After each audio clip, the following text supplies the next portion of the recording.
At this moment, Ruoli wanted to survive first, and then find out the truth of the whole thing.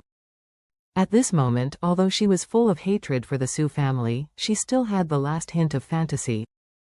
She felt that if this matter was planned by grandfather Changfeng alone, and her father Xin did not participate, and was even kept in the dark, then she would be more relieved in her heart. But if grandfather Changfeng and father Xin were involved in this matter, then she and the Su family would be completely cut off. At this point, Ruoli looked at Charlie and pleaded in a low voice, "I can go to Ors Hill with you, but can you let me call my mother? I have to let her know that I'm alive. Otherwise, she will be very worried." Charlie blurted out without hesitation. No, Ruoli didn't expect that she begged Charlie so hard that she only hoped to report peace to her mother, but he refused her very simply. She couldn't help but asked a little annoyed, "Why not? Even if the entire Su family wants me to die, my mother will definitely not participate in it," Charlie said coldly. "You know, a mother, her daughter is really dead, and her daughter is not dead. Her response to outsiders is completely different. If your mother doesn't know that you are still alive, then she will definitely show a very natural sadness, and the Su family will never find any clues.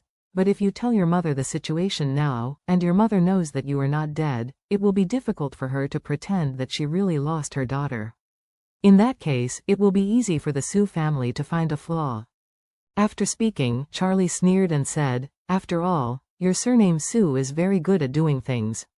You led people to destroy the Matsumoto family, and Changfeng asked you to kill in Japan. Who knows if he will find her? Your mother's trouble, want to cut the grass and root?" As soon as Ruoli heard this, she was immediately ashamed. She was indeed brainwashed before, thinking that the interests of the Su family were above all else and that the interests of the Su family should not be desecrated. Therefore, she has always been very ruthless in dealing with the enemies of the Su family.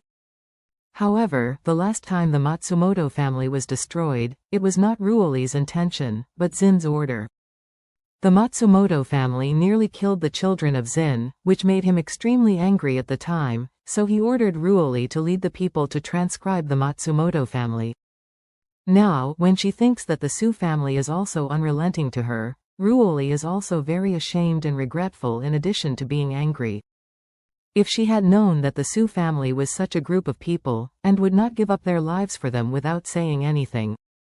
At this moment, she really realized that not only was she too one-sided in thinking about the problem, but also too one-sided and simple about the Su family. She couldn't help but blame herself in her heart. Ruoli, you are so stupid. For so many years, except for killing people, you knew nothing, even you almost dragged your mother into the water.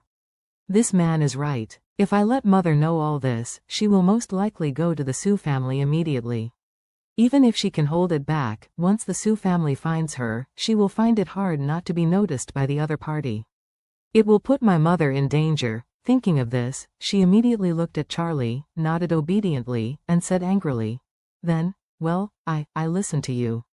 Charlie gave a hum, and said, "I will ask you to take you to the cabin to rest first.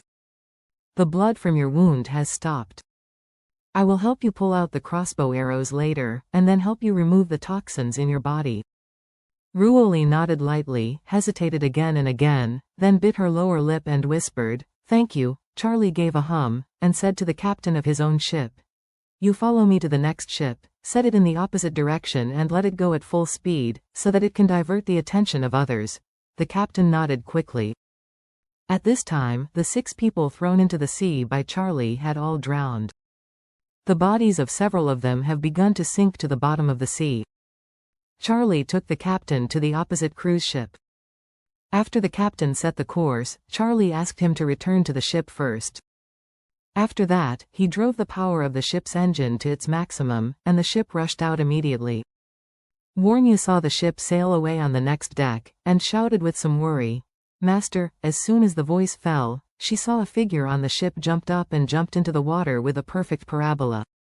After that, she saw Charlie poking his head out of the water lightly and swimming back to the boat without hesitation.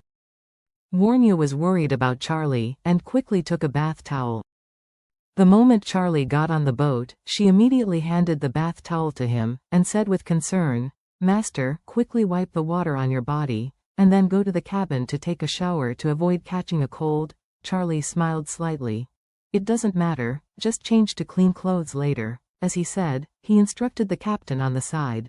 Let's set sail now and enter the high seas as soon as possible. Okay, Mr. Wade. The captain nodded immediately and said, you go and change your clothes first, we will set sail. Charlie returned to the cabin and changed into clean clothes. The crew helped him put the clothes soaked in seawater into the washing machine integrated with washing and drying. In this way, it could be washed and dried in a few hours. At this time, Ruoli was arranged in a big bedroom on the first floor. Because Charlie had sealed her meridians before, she could only sit on the sofa and couldn't move at this time. Charlie knocked on the door politely, then pushed the door in, looked at Ruoli and asked, how do you feel? Ruoli said awkwardly. I'm okay. After finishing talking, she asked very puzzledly. Can you tell me how you did it? Charlie frowned and asked, how did you do it? Ruoli asked, how did you make it possible to remove the toxins in my body instantly? It also helps me stop bleeding. What I cannot understand is that my body's ability to move seems to have been greatly affected. Charlie said lightly, since you are a martial artist, you should have an understanding of internal power? Ruoli nodded and said seriously, I know internal strength, but this seems to be completely beyond the scope of internal strength, right?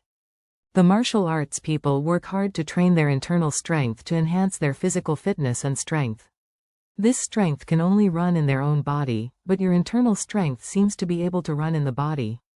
This is also amazing, Charlie hummed, and said with an arrogant look, my internal strength is completely different from your internal strength. The ancients said, how can the light of fireflies compete with the sun and the moon? If my inner strength is the sun and the moon, then your internal strength is nothing but fireflies.